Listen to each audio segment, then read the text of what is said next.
Whew. Dealing with tech issues, but we're in. Yay. Ethy, thank you. All good. All good. Thank you. Bye. Hello, everyone. A warm welcome and deep apologies. We had terrible tech glitch, but here we are. Um, And we're all in. So, warm welcome to all. Thank you so much. Apologies for our delay. For those of you who may be new to our Women Together community, a warm, warm welcome. For those of you who have been coming week after week, it's wonderful to see you all again. My name is Antoinette, and I am our host for Women Together. And deep apologies for our loss of getting into our Zoom room today. I know the frustration, but let's just take it all as a learning of how we react in these situations. Is it me? Is it them? What's going on? And, I noticed my immediate was like, who, what, how. So just noticing that and coming back to the present moment. Yes, Dorian says times of disruption indeed. Exactly. So, yeah, Marie, just a time of disruption. Beautiful. So, love to see everyone. We can just say hello in the chat. We are having Katrin with us today, so I'm very excited to introduce her. And I'll just do a little moment of landing and turn it right over to her. But I'd love to just see where we're all coming from today. And I see already sunny Tampa Bay, Florida, sunny Santa Fe, Boston, Sweden, Sacramento, California, Tucson, Arizona, land of the Tohono, O'odham, and Yaqui tribes.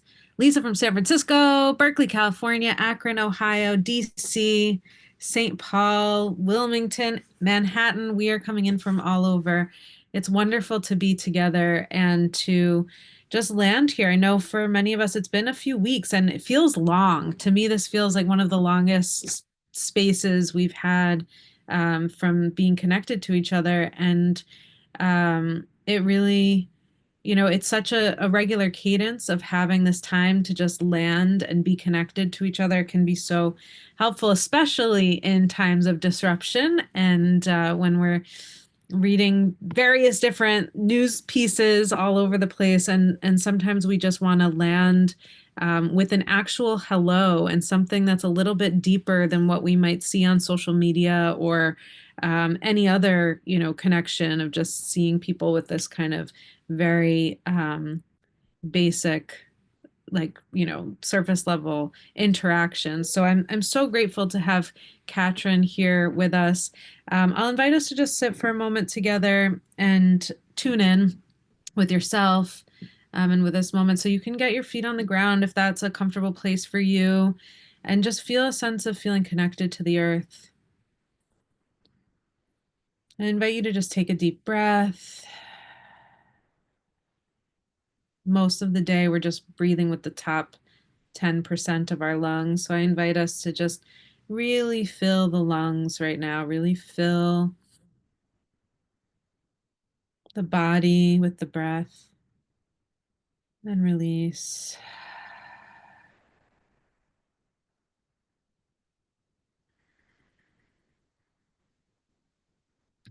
And just relaxing and being fully here, fully present.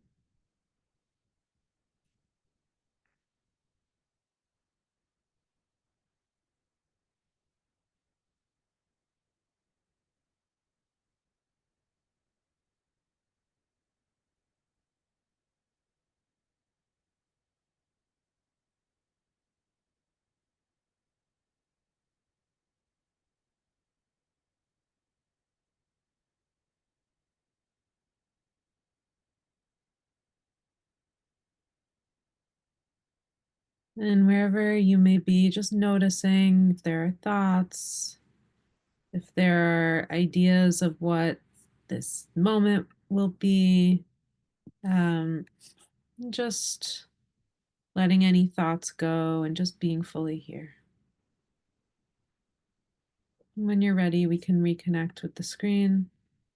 and each other. And we will turn it over to Katrin. And for those of you who'd like to, as I share a little bit about Katrin, you can say just what brought you here today? What brought you to this space and to this connection? To this sense making moment in times of disruption. And I'll turn it over to Katrin, Katrin leads the Just Money program at MIT in the Department of Urban Studies and Planning. And she's the managing director and one of the founders of the Presencing Institute. She focuses on leadership, organizational change, finance, and participatory action research. She has a book coming out, upcoming, Presencing, Transformation of Society, Business, and Self, and has recent publications of Leading from the Emerging Future and Just Money, Mission-Based Banking, and the Future of Finance. She holds a doctoral degree from the University of Witten-Herdecke in Germany. And honestly, Katrin is a wonderful human being who holds so much in this world, really just connecting all of us and helping each one of us around her to reach their highest potential. So I'm just so grateful for Katrin, the way that you open doors and create possibilities and ignite those of us around you to feel inspired to be our best selves in this world. So thank you, Katrin, for being here, for helping us sense make in times of disruption, for continuing to write and publish and put out very valuable ideas and thought for this moment. So thank you, Katrin. Over to you. Thank you so much, and huge welcome to everyone. It's wonderful to see all of you. Dorian, Marie, so it's great to see faces I've known well, and Antoinette. Obviously, we've our journeys have crossed a lot of times. So I'm aware that the timing has shifted now. This happens, this is a disruption, and more of that will happen in the future. So I'll just start, and I think we have about 20 minutes or so together here. And when I thought about our session today, I was reminded of an event that I attended a few years ago. As Antoinette mentioned, I work especially with financial institutions that use finance as a tool for good. Yes, these institutions exist. And we created an association of about 70 of these organizations. So they are small banks, cooperative banks, credit unions, self-help groups that all innovate how we can use finance. And each year, one of the member banks is hosting us. So a few years ago, it was NMB Bank in Nepal, and we were hosted by them in Kathmandu. And I was working with a group of about 20 leaders. And at one point, we invited a local monk to join and reflect on, a Buddhist perspective on leadership. And one sentence he said really stuck with me. He said, there are problems you can do something about, and there are problems you cannot do anything about. Focus on those that you can do something about. And I think it wasn't too easy, because a lot of our leadership discussion was around the organizational system, and I can't change that, and the regulators, etc. So he really focused on what's mine to do, where do I have agency, and I found that a really helpful perspective. It also helps us to step out a little bit and see the longer arc of the situations we are in. And in the brief description of this session, I quoted a colleague who often talks about the illusion of insignificance. And I see this a lot with my students at MIT, that there's a lot of intellectual analysis, there's a lot of social media exchange and discussion, but there's also a very high level of depression and this feeling of, I cannot do anything, this is all too big. And when I'm talking about making sense of the moment, I think this is one of the biggest questions I hold. So, what spaces and support structures does everyone need in society so that we can act on those things that are ours to do? And these needs tools and these needs learning. And maybe continuing on this journey a little bit. When I was still young and beautiful as a student, I visited East Germany. I grew up, as you can sense from my accent, I grew up in Germany, which was back then divided into East and West, and I grew up in the West, and I led a student group to the eastern part of Berlin. We met in the basement of a school, of a church with a group of opposition leaders. And we also had a professor with us from Norway who studied peace and conflict resolution and transformation. And he put a wager on the table saying, by the end of the year, the wall will be down. And we all bet against this. And he was right. And that was a real wake up moment for me in regard to, you know, how do we make sense of what's happening around us? So, what has our attention? What data do we look at? And while public discussion and public media is really pushing us left and right and plays with our emotions and creates business models, if you know, referring now to social media, that that sell our attention and that sell our fears, our reactions, our hate, our angst around the situation. So, where are really the moments that we have an opportunity to step back, to sense and to look at the larger picture? And Dorian and Marie know this well in our work with the Presencing Institute. We believe that there is really a silent movement out there, a movement of people who want a different world. I know Eileen Fisher is exploring this topic of regeneration. So, a world where we as humans learn to live with what's there and within the boundaries.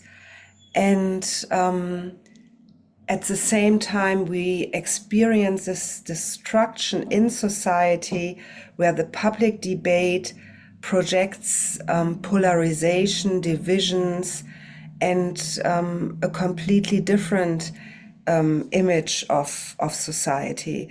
So, for example, to make my point here, in the latest UN Development Report, which was titled "Bridging the Gridlock," in a survey, 67% of all people across the world that were surveyed said they would sacrifice a big part of their income in order to address climate change, but only 43 believe others would do this. Or there's an OECD survey out there where 3 out of 4 surveyed citizens say they want a different form of economy. So when I'm talking about making sense of this current moment, I think my first question here is, what are we looking at? What are our data? What am I experiencing in my environment? And what is impacting my analysis of society? So one tool that we work with a lot, and most of you might already know this, is a tool that comes out of system dynamics and system thinking, which distinguishes between the visible part of what we are experiencing around us and the less visible part. I just wanted to bring this into our awareness, assuming that a lot of you you have seen something like that. It's called the iceberg model, which in this image describes the core challenges in societies, ecological, social, cultural challenges, and asked, what is underlying these challenges, and underlying are, how we structure, how we organize ourselves, how we think about our society, and what are our deep beliefs. So if I apply this, for example, into my field of finance, for 30 years, I'm wondering, how can I transform the financial sector? And I started off with trying to find concrete solutions, transform individual banks.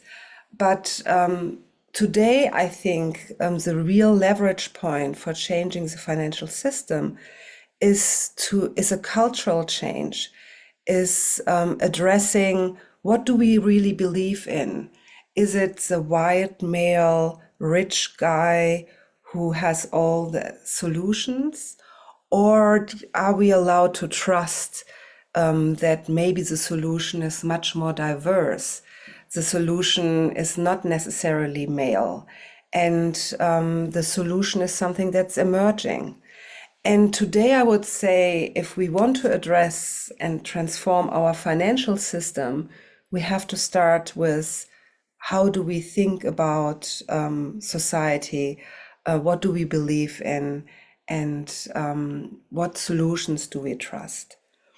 And maybe as a last thought here, more recently, within our work here at MIT and the Presencing Institute, we expanded our thinking about what's needed for deep system transformation.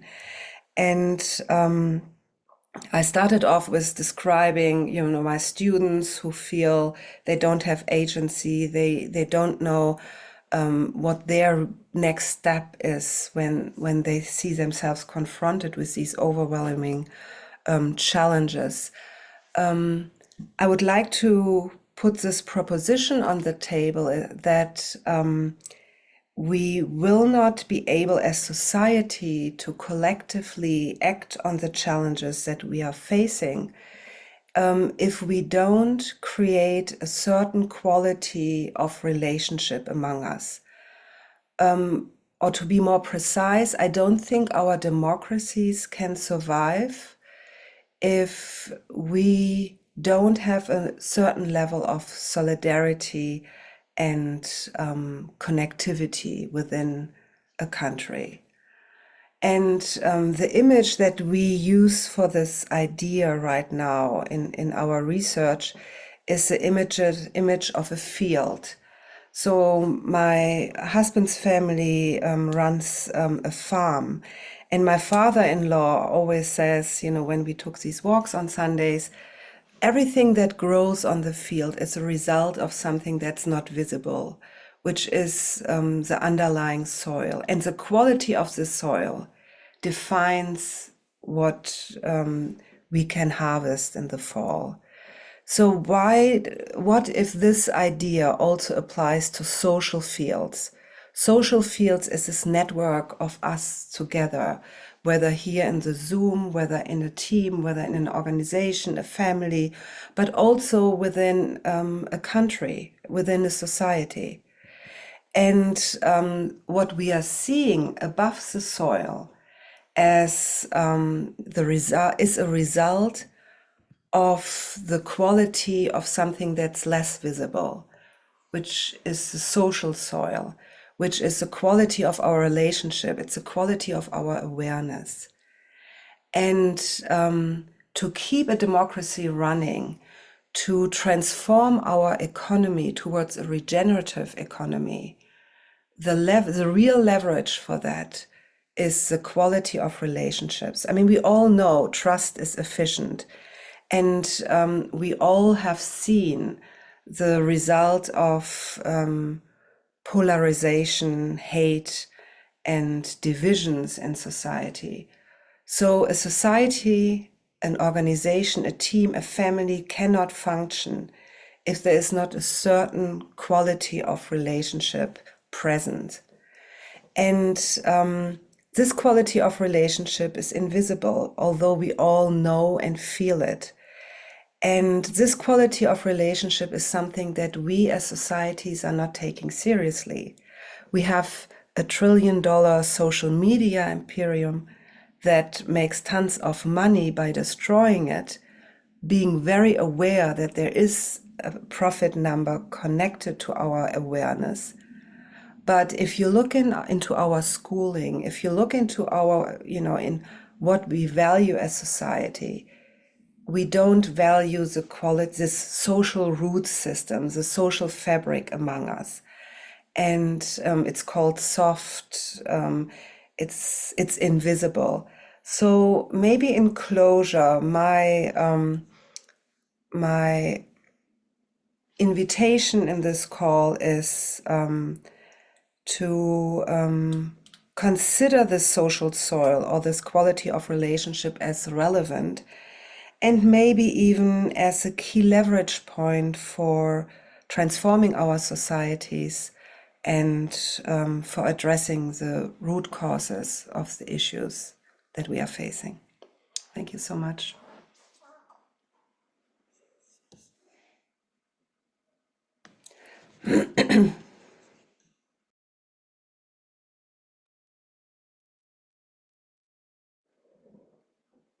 All right, lots of quiet. Maybe we do a Q&A phase. I don't know who Antoinette is facilitating or.